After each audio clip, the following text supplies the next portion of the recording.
Assalamualaikum. Waalaikumsalam. Boleh tempat duduk sekali. Yes, silakan Ustaz. Masya-Allah. Rezeki kita jumpa lagi. Ya. Sudah minggu ketiga. Minggu ketiga baik Wan. More lagi. Alhamdulillah. Di Cafe. Alhamdulillah. Dan saya dapat pulang lagi Ya. untuk tanya kepada Ada soalan lagi? Ya. InsyaAllah. Jadi insya-Allah malam ni kita dapat pulang lagi duduk bersama dengan Ustaz Iqbal Zain dan Johari, dan insya-Allah saya Irwan Mubin akan mengajukan sedikit soalan lah kepada Ustaz. Kita terus nak belajar dan mengambil ilmu daripada beliau insya-Allah.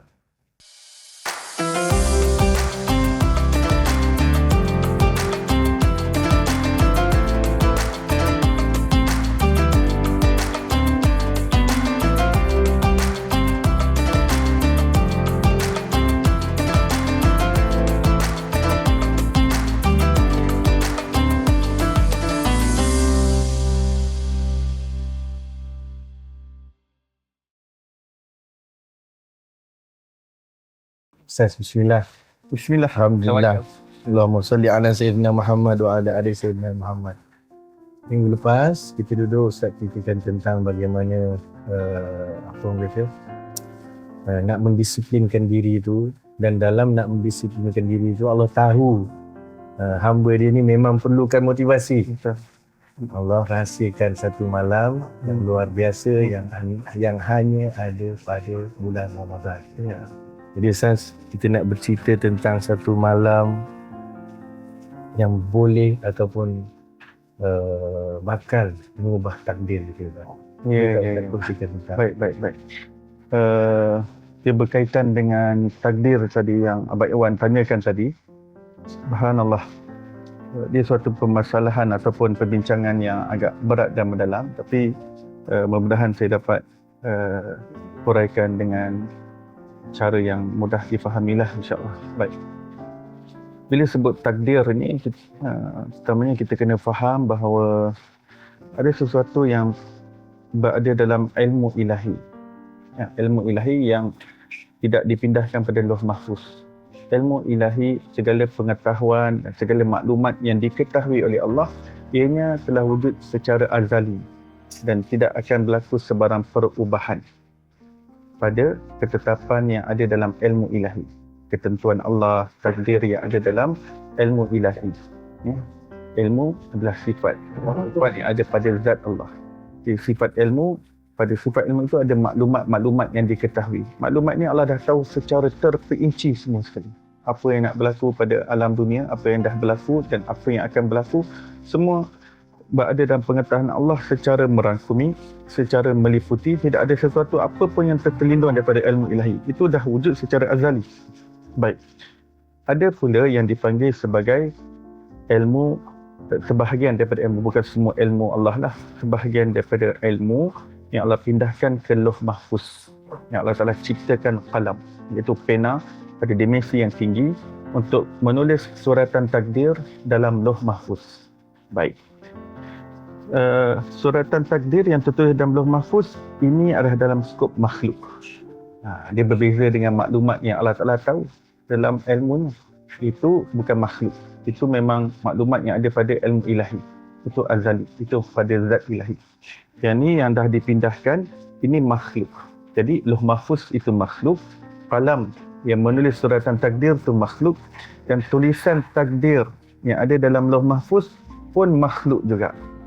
Baik. Mekanisme ataupun sistem yang Allah Ta'ala letak pada Lauh Mahfuz ni, selain daripada ianya tersimpan segala data dan juga segala info berkenaan dengan alam ni kesemuanya, semua yang berkaitan dengan kejadian, apa yang berkaitan dengan makhluk daripada awal sampai ke akhir, semuanya termaksud dalam Lauh Mahfuz. Selain daripada itu, ianya juga adalah SOP untuk para malaikat buat tugasan. Malaikat dengan malaikat Jibril yang turunkan Quran, yang bawa wahyu, semua datang daripada Lauh Mahfuz. Malaikat Jibril sendiri tak pernah berjumpa dengan Allah. Bawa wahyu Tuhan, ya, tapi tak pernah berjumpa dengan Allah. Bawa mesej Tuhan, tapi tak pernah lihat Allah. Turunkan kitab suci pada Nabi-Nabi, tapi tak pernah tengok Allah Ta'ala. Sebab apa? Sebab malaikat Jibril bawa wahyu tadi yang diturunkan daripada Lauh Mahfuz ke langit dunia. Langit ataupun nama lainnya langit yang pertama. Daripada langit pertama diturunkan secara beransur-ansur kepada para nabi, kepada para rasul. Begitu juga malaikat Israfil yang akan tiup sangkakala kiamatkan dunia pun menunggu order daripada Lauh Mahfuz. Jadi Lauh Mahfuz pun adalah SOP untuk para malaikat buat tugas. Dan antara lainnya adalah malaikat maut. Malaikat maut akan lihat pada ajal seseorang itu dalam Lauh Mahfuz. Baik. Mekanisme yang Allah letak ataupun sistem pada Lauh Mahfuz ni yang saya sebut makhluk ni, yang ni boleh berubah. Yang ada dalam ilmu ilahi tak berubah. Tapi apa yang Allah pindahkan data-data di dalam Lauh Mahfuz, yang ni Allah Ta'ala boleh pindah. Sesuatu yang asalnya tertulis demikian, kemudian Allah Ta'ala boleh tukar kepada yang lain. Allah Ta'ala boleh padam, Allah Ta'ala boleh ubah. Itu sistem pada Lauh Mahfuz itu sendiri. Sebab tu ulama akidah apabila membicarakan takdir dalam konteks itu membahagikan kepada dua. Satu yang panggil takdir mubram, iaitu suratan takdir yang memang tak diubah langsung. Kemudian takdir mu'allaq. Takdir mu'allaq adalah suratan takdir di situ di Lauh Mahfuz yang boleh berubah bergantung kepada amalan manusia. Maksudnya ada konsep apa yang disebut sebagai takdir boleh berubah. Jadi bila sebut takdir boleh berubah bukan merujuk kepada ilmu ilahi yang azali tadi, bukan, yang merujuk kepada makhluk yang tersurat di dalam Lauh Mahfuz. Sebab tu Imam Qurtubi dalam kitab At-Tazkirah beliau menyebutkan riwayat bahawa malaikat maut setiap hari beliau perlu update daripada Lauh Mahfuz ajal setiap manusia. Sebab apabila dia boleh berubah, jadi malaikat maut bila nak buat kerja, dia kena tengok ada apa-apa pindaan tak. Sebab mungkin bulan lepas tengok umur seseorang tu 50 tahun. Tapi boleh jadi pada dah berubah kepada 60 tahun. Boleh jadi nanti berubah kepada 70 tahun. Daripada masa ke semasa dia boleh berubah mu'allaq tadi, bergantung kepada amalan manusia. Sebab tu kita akan jumpa beberapa hadis yang mengatakan bahawa yang memberi isyarat, petunjuk bahawa boleh berlakunya perubahan pada takdir tadi. Contohnya Rasulullah SAW bersabda, la yaruddul qada illa doa. Bahawa salah satu perkara yang dapat ubah takdir tadi dengan izin Allah adalah doa. Itu doa bersungguh-sungguh. Antara lain mafhum hadis yang bermaksud barang siapa yang ingin umurnya dipanjangkan dan rezekinya dilapangkan, hendaklah dia berbakti pada kedua ibu bapanya dan menghubungkan silaturahim. Macam mana boleh rezeki dilapangkan? Bukankah rezeki dah ditakdirkan? Macam mana ajal boleh dipanjangkan? Umur manusia boleh di-extend. Sedangkan segalanya telah ditetapkan. Jadi di sinilah penting untuk kita faham konteks takdir mu'allaq tadi. Kullu nafsin dha'iqatul maut. Setiap yang bernyawa pasti akan mati. Itu dah memang mubrak. Tapi usia manusia, berapa umur manusia, itu masih mu'allaq. Dia boleh berubah. Sebab tu malaikat maut perlu update SOP yang terkini daripada Lauh Mahfuz. Jadi bila seseorang itu benar-benar berbakti kepada kedua ibu bapa, dia tak derhaka pada kedua ibu bapanya, kemudian dia menghubungkan silaturahim, maka itu adalah asbab untuk dia dipanjangkan umurnya. Apa maksud dipanjangkan umurnya? Maksudnya kalau dalam Lauh Mahfuz tu asalnya umurnya adalah 50 tahun, boleh jadi dipanjangkan kepada 60 ke 70. Begitu juga dengan silaturahim. Demikian juga, dan juga berkaitan dengan rezeki. Yang turunkan rezeki pada kita, setiap nasi, setiap titisan air yang kita minum, semua ada malaikat yang ada tugas masing-masing bawa pada kita. Dan kadar rezeki yang sampai kepada kita, semuanya boleh berubah pada suratan takdir dalam Lauh Mahfuz tadi. Baik, apabila kita dah faham berkenaan dengan suratan takdir, Imam Qurtubi ada menyebutkan Lailatul Qadar yang Allah Ta'ala sembunyikan sepanjang bulan Ramadan ini, dia ada kaitan dengan malam nisfu Sya'ban. Yang mana pada malam nisfu Sya'ban, 2 minggu sebelum masuknya Ramadan, jadi ada 2 minggu buffer kat situ. 2 minggu buffer. Maksudnya 2 minggu tempoh masa untuk seseorang buat persiapan untuk masuk dalam bulan Ramadan. Dia berkait rapat dengan silaturahim, dia berkait rapat dengan malam Lailatul Qadar, dia berkait habis abad-abad. Dalam sebuah hadis yang diriwayatkan berkaitan dengan malam nisfu Sya'ban, menyebutkan bahawa sesungguhnya Allah memandang seluruh makhluknya pada malam nisfu Sya'ban. Yang Allah nak ampunkan segala dosa mereka kecuali dua orang. Yang pertama musyrik, yang kedua adalah orang musyahin, orang yang menyimpan api permusuhan, kebencian sesama manusia. Baik, lafaz hadis yang lebih kurang sama juga disebutkan berkaitan dengan malam pertama Ramadan. Malam nazrah ilahiyah, malam pandangan ilahi. Malam nisfu Sya'ban pun malam pandangan yang khusus daripada Allah. Begitu juga malam pertama Ramadan. Diriwayatkan bahawa Rasulullah SAW bersabda, pada malam pertama Ramadan Allah memandang seluruh makhluknya. Di mana sekali dengan pandangan itu, sesiapa yang mendapat pandangan itu, pandangan khusus, dia akan terselamat daripada azab Allah SWT buat selama-lamanya. Allah nak ampunkan, maksudnya keampunan Allah. Allah so generous. Allah sangat maha pengampun. Ampunan itu lebih melimpah-limpah lagi. Bermula daripada malam pertama Ramadan dan sepanjang Ramadan. Kecuali 4 orang, kata Rasulullah. Dan daripada 4 orang, 2 daripadanya dah disebutkan pada malam nisfu Sya'ban. Maksudnya ada kesinambungan. Malam nisfu Sya'ban yang 2 minggu lagi nak masuk Ramadan, maksudnya buffer. Ada spend masa 2 minggu ni, persiapkan. Sebab kita dalam Ramadan nak betulkan hubungan dengan Allah. Jadi kita kena persiapkan hubungan dengan makhluk, kita nak kena perbetulkan. Jadi apa 4 orang yang disebutkan Rasulullah? Yang pertama sekali musyrik. Yang kedua, orang yang derhaka kepada kedua ibu bapa. Yang ketiga, orang yang terus ketagih minum arak, mabuk. Yang keempat, orang yang memutuskan silaturahim. Ada riwayat yang lain, yang keempat ni adalah al-musyahid, perkataan yang sama pada malam nisfu Sya'ban, iaitu orang yang menyimpan api kebencian, yang masih ada api permusuhan, baik kepada silaturahim, iaitu ahli keluarga, ataupun orang lain. Maksudnya Allah nak kita bersihkan hati kita. Baik, Imam Qurtubi sebut malam nisfu Sya'ban ini berlaku rombakan pada Lauh Mahfuz tadi. Ada rombakan dan pindaan-pindaan yang besar. Sebab tu Siti Aisyah radhiyallahu anha pernah tanya pada Nabi SAW, ya Rasulullah, kenapa Tuan saya nampak terlalu banyak berpuasa dalam bulan Sya'ban? Saya tak pernah nampak bulan yang lain selain daripada Ramadan, bulan yang lain yang Tuan berpuasa begitu banyak sebagaimana Tuan berpuasa pada bulan Sya'ban. Maka Rasulullah SAW menjawab bahawa kerana dalam bulan Sya'ban ada ketetapan-ketetapan pada urusan yang besar untuk sepanjang tahun. Maksudnya daripada 15 Sya'ban sampai 15 Sya'ban yang akan datang, pada setiap 15 Sya'ban ada ketetapan-ketetapan urusan yang besar, termasuk ajal maut manusia.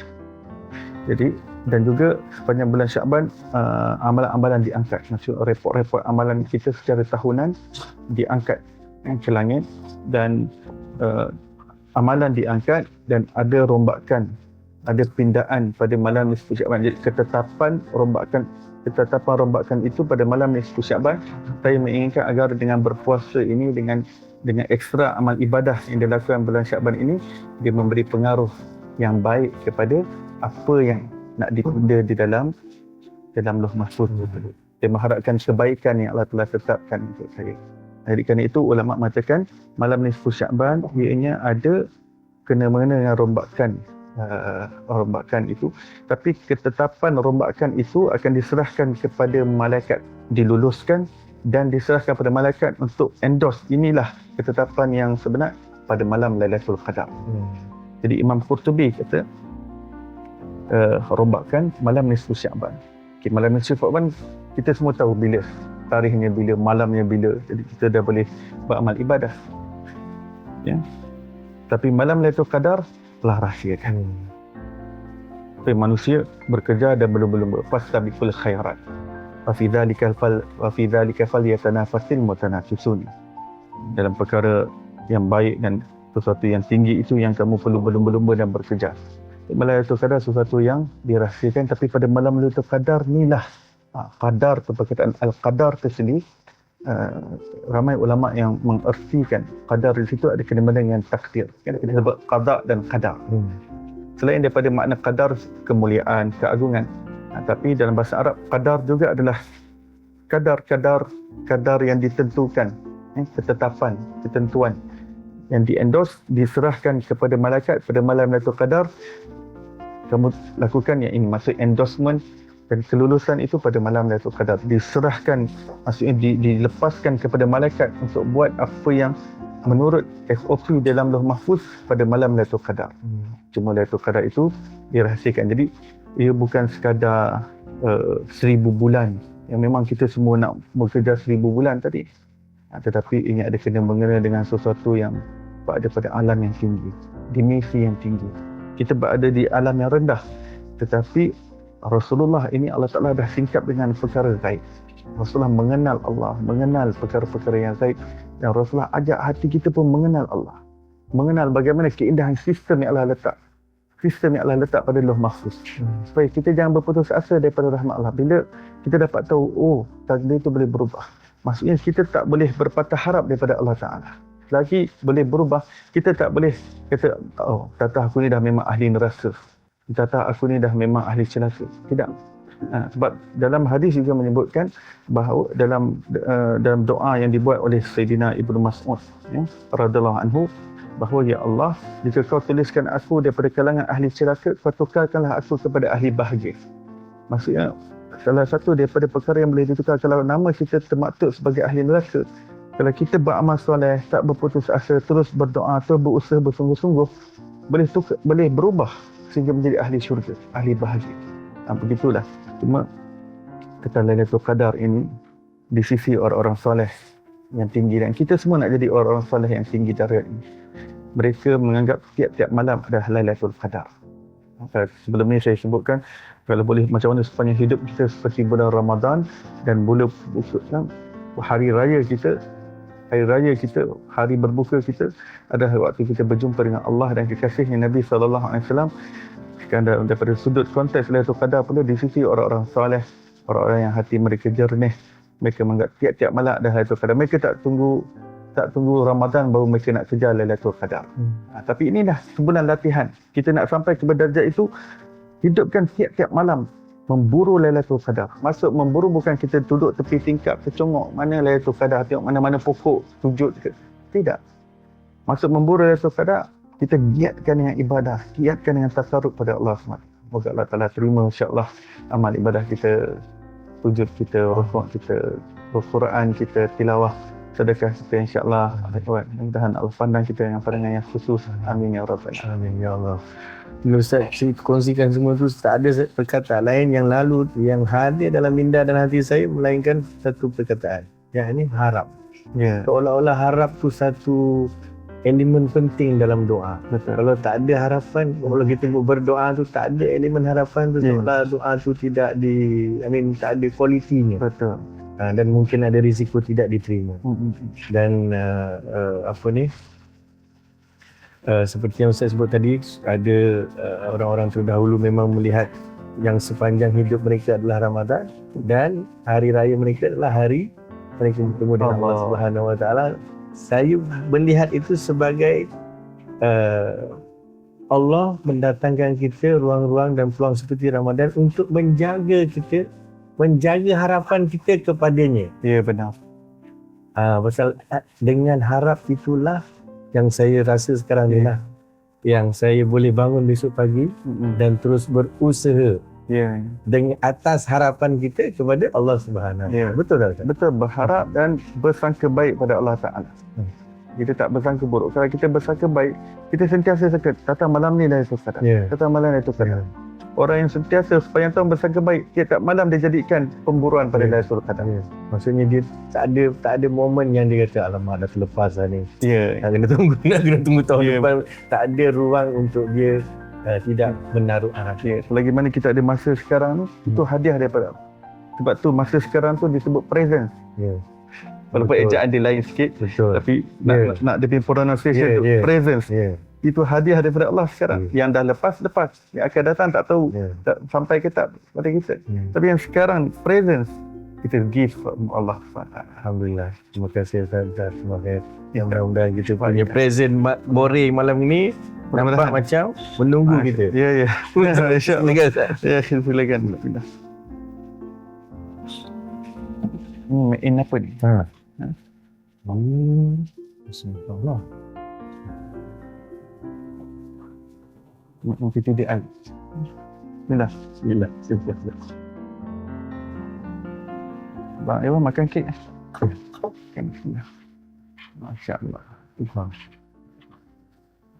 Tak kat-kat lagi.